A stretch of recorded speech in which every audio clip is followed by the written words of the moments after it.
Hi, everybody. Welcome to Coach Playbook with Paul LaPolice, your home for elite CFL breakdown analysis. Hey, we are here. Grey Cup week. Pretty spectacular. We're here. All right, so this is what we're going to do all Grey Cup week. We're going to break down a bunch of things, the East and West finals for both sides of the ball for the Toronto and Winnipeg. We're also going to break down the last time those teams played each other. They played each other twice this season. Toronto won both of them. So we'll go through all that information and talk about today. This is Winnipeg's defense, what they did against the Riders' offense. You know, Trevor Harris was only 57% completion percentage, so really minimized his completions. A.J. Ouellette was not really a huge factor in the run game. I think just around 50 yards rushing. Trevor Harris didn't throw a touchdown. So the Bombers defense did a really nice job. I'm going to show you a couple of the clips, about 8 or 10 clips of what they did so well. Now, before I go, please subscribe to the page, turn notifications on. We're getting to the end of the season, but we're still going to post stuff, take a little bit of a break, but then we'll start posting more different things you can take a look at throughout the course of the offseason, and you can always go back and watch some of the stuff we've already posted. So let's open the playbook on the Western Final Winnipeg defense.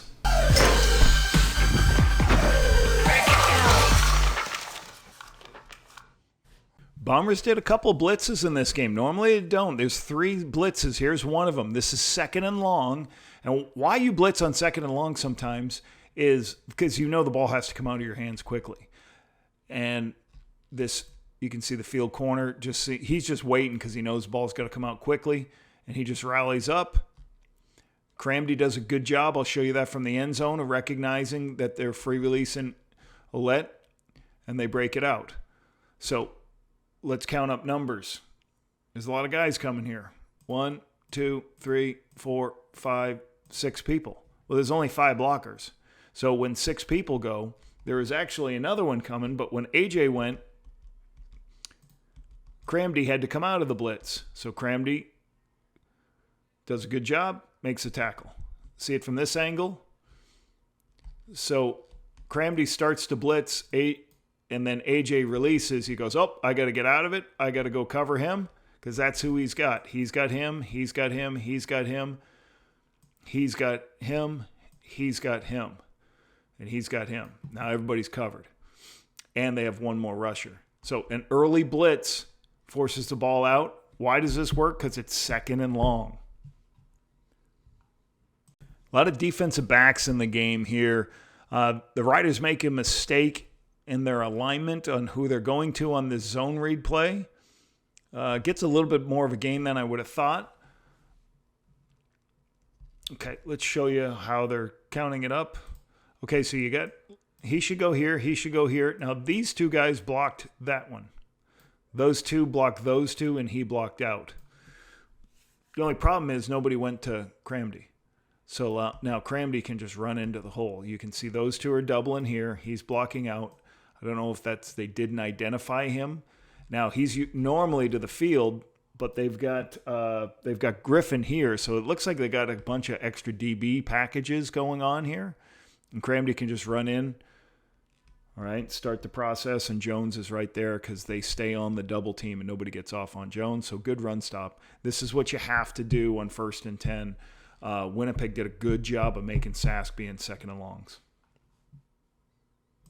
I talked about how important it was to stay out of second and long situations. This is a 2nd and 10. And what I want you to see here is look at the middle of the field. So on 2nd and 10, you can play pass 100% of the time, especially when Trevor's not a mobile quarterback. He's going to move around the pocket, but they don't have a linebacker at all here. Now, you could say these are the 2 linebackers I'm going to show you in a second, but look how deep they are. They're standing at 8 yards, maybe 9 yards. So you're going to face coverage, and it's not easy to find people open when there's 3 people rushing and all these players on these spots. So if you look at it, there, if I count them up, there's 1, 2, 3, 4, 5 underneath. 1, 2, 3, 4. So you get 9 guys dropping. Trevor can't find it. Then protection breaks down. He's got to throw it. So just look here. I don't see any linebackers. Okay, 16. Kelly, he's a DB. All right. I see BA in there. I see Diedrich Nichols in there. So I see just Taylor's there. Cramdy's there, so they're playing with a bunch of defensive backs. Why? Because they know they're going to throw the ball on second and long and force Trevor not to see pictures. Hard time for the Riders to run the football. Sometimes there are certain fronts that are more difficult to run against. This front can be difficult. So I like how they went about doing this. Let me show you. So Alexander, Griffin, these are two linebackers. And what they did is they put a big guy here, a big guy here, a big guy here. Jake Thomas, I think that's Schmeckel. And is that okay. Yeah, and 90. Yeah, Foxy. So here's what happens. When you block, he's going to come in and block him. Now, these two are going to double to this space, right? These two are going to double to this space on an inside zone play.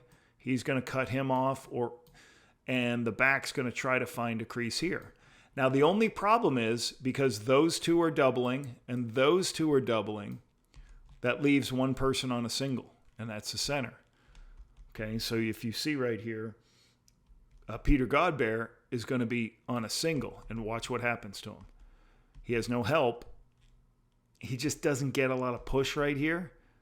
All right, and Schmeckel will be able to get his hand going and just turn the back, and then here comes the cavalry. So that's what you do when you basically you cover everybody down. Okay, this is called a triple, or people call these double eagles, when everybody's covered. So it's harder to block. You don't get a double team. Somewhere there's not going to be a double team. The Bombers are built to get people in coverage and let the quarterback hold the ball, and then sometimes the pass rush can get home. Haba does that excellent on this play. So just a couple of points. You see him starting to run. So a lot of teams that run this and this, you say, well, that's great. If the will stays inside here, I can throw this ball on the outside. He starts inside and then he starts to go. But then Trevor just starts to progress across and he has not enough time. So I think he turned off this side of the field. And now he's got a vertical. He's got a guy coming in and a guy coming here. And he just doesn't have the time to look at that. Because let's just start with his eyes. He looks right. So the linebacker running out that direction spooks him. So now he's trying to find somebody who's way across on the other side of the field, and it's too much time. Okay, the left tackle gets driven back, and that brings him down. Holm does a great job on the double move here, recovering, making a play on the football, and not getting a penalty. So when you have four people over here, okay, you can count the back as one of them. You got a bunch of DBs all here waiting to see what's happening here. Okay, 1, 2, 3, 4, this level. Those are kind of the deep guys trying to figure out what's happening from a coverage standpoint. So he's the underneath player. He's waiting to see whatever comes back this way. So you can see right there, you got a 2-on-1. You almost got a 3-on-1. He's 1-on-1. He's over the top of this one. He's at a point on that one. So they got everything covered, but they double move home. See, he moves in like it's a dig, trying to get him to drive it, and then upfield. But I love the play he makes on this football. Let's go to this angle. It's going to happen right here. So they're running a dig. They're trying to get him to drive it and then throw right over the top of him. But excellent. Forces him back to the top and make a play on the ball. That's great football right there. I love this call by Saskatchewan. This is what you got to do against, the corners in this defense are put in one-on-one situations a lot. So you got to do a couple double moves. So this is called the sluggo, a slant and go. Problem is, the depth of Bonds is so far. He's so far off. So Trevor does a great job. He says, it's not going to be open. And he finds his next throw. Great throw to Schaefer Baker. That's a huge play. But I like the call doing a double move on the corners. You can see it from this angle. Okay, it's going to happen over here. It's a slant and go. But at this point, he's over the top of it. He didn't fall for it. So now Trevor flips his hips and goes, all right, what else do I got? I got a guy running right to the middle field, sees the middle field wide open. Good explosive play. All right, we'll spend some time here, teach you what this match coverage looks like. This is just a little bit late because he started to the boundary. All right, you've heard me talk about match probably, and you can go back. I'll put a link to watching match. So he's a high player. He's a high player. His job is to find the underneath route of these two and run to it. So you see what he does right there? His job is to go, if that guy went under, he would take it. He goes deep, okay, and he comes under. He's just finding the underneath route, and there he sees. He takes it. Now you have somebody over on the inside of him and somebody on the outside of him. So that's the beauty of this system. You have two people on the deep route, one underneath. To the field, same thing's happening. He's over the top of this one. Okay, he's looking for the first inside route. Okay, and if nobody runs into him, he's going to kind of settle in this space.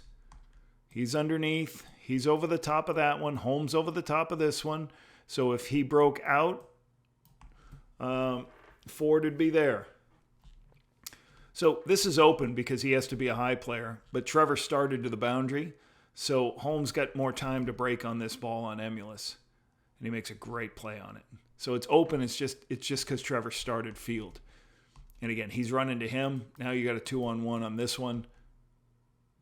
It's just a little late there, but watch this from the end zone. Okay, the wider end zone.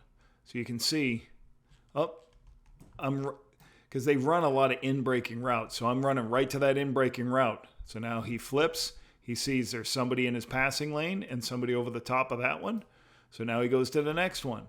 It just gives Holmes too much time to make a play, and it's a great play on the ball. Last play. Name we don't mention as much anymore, but I think he's still crucial to the success of this football team. Willie Jefferson isn't having the year he's had because they're doing more coverage. So he gets doubled more.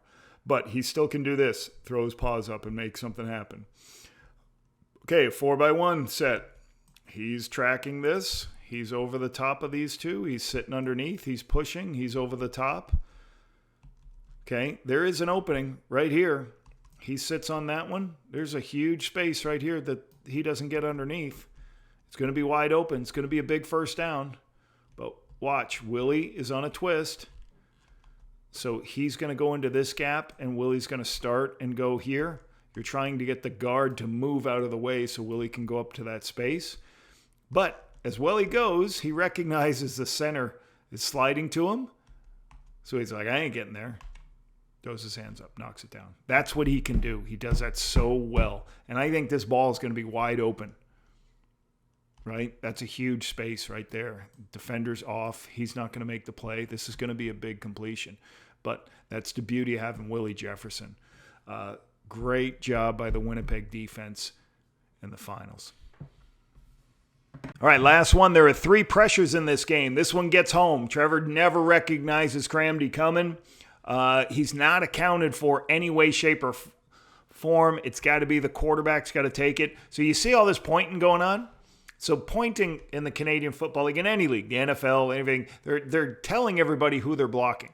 So they're pointing right there to him. So they're telling him, okay, there's 4 down linemen, and one of the linemen can go to somebody else. So they're saying, I got him. Hey, we have this guy. You see him pointing right to him? I got him. Tells him I got him. Tells him I got him. That tells AJ that I'm going to take anybody over to this side. So what happens is right here, there's a blitz. So when he comes off the edge, do your numbers. He does him. He does him. They did their interior guys. AJ goes to him. Now, you can see Trevor pretend to fake right here. Well, why isn't AJ doing that? Because he FTF'd. Forget the fake. Go block when your player comes. So everybody's picked up except for Cramdy. Quarterback's got to take Cramdy because of the play action. He never sees it. Bang. Hit. Big play. Cramdy's had a great season. Looking forward to seeing what this team does in the Grey Cup.